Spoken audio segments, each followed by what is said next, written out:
শুরুতে হচ্ছে আমি ঢাকা বিশ্ববিদ্যালয়ে মাস্টার শেষ করেছি 2022। 2023 এবং 24-এ আমি তামিল মিল্লাতে ছিলাম। 23-এ তামিল মিল্লাতের জিএস এবং 24-এ ভিপির দায়িত্ব পালন করি।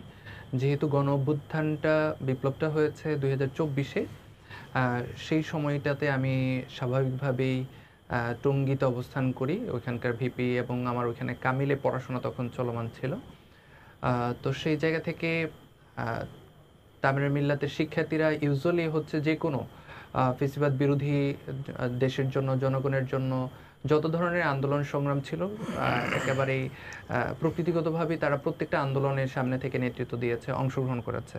আমরা 2023 সালে 28শে অক্টোবরে যে এখানে পল্টনে যে সমাবেশ ছিল, সেখানেও তামিল মিল্লাত থেকে হিউজ পরিমাণে এসে আমরা সেখানে অংশগ্রহণ করেছি।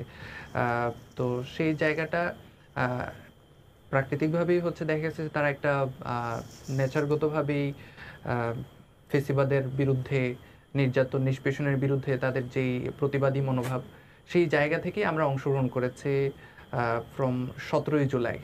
16ই আচ্ছা। জুলাই যখন হচ্ছে ঢাকা বিশ্ববিদ্যালয় বন্ধ হয়ে যায়, 17ই জুলাই থেকে হচ্ছে তামিল মিল্লাতের শিক্ষার্থীরা উত্তরা বিএনএস সেন্টারে আমরা সেখানে অংশগ্রহণ করি।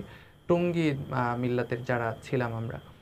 আর যাত্রাবাড়ি যারা আছে তারা তো যাত্রাবাড়ি স্পটে বা এই জায়গাগুলোতে অংশগ্রহণ করেছে। আবার অনেকেই আ যারা এলাকাতে অবস্থান করেছে তারা এলাকার বিভিন্ন জায়গাতে অংশগ্রহণ করেছে। যেরকম আমাদের ওসমান পাটোয়ারি, সে লক্ষ্মীপুরে অংশগ্রহণ করেছে। কারণ সে আচ্ছা। ওই সময়টাতে বাড়িতে অবস্থান করছিলেন, লক্ষ্মীপুরেই শহীদ হয়েছেন।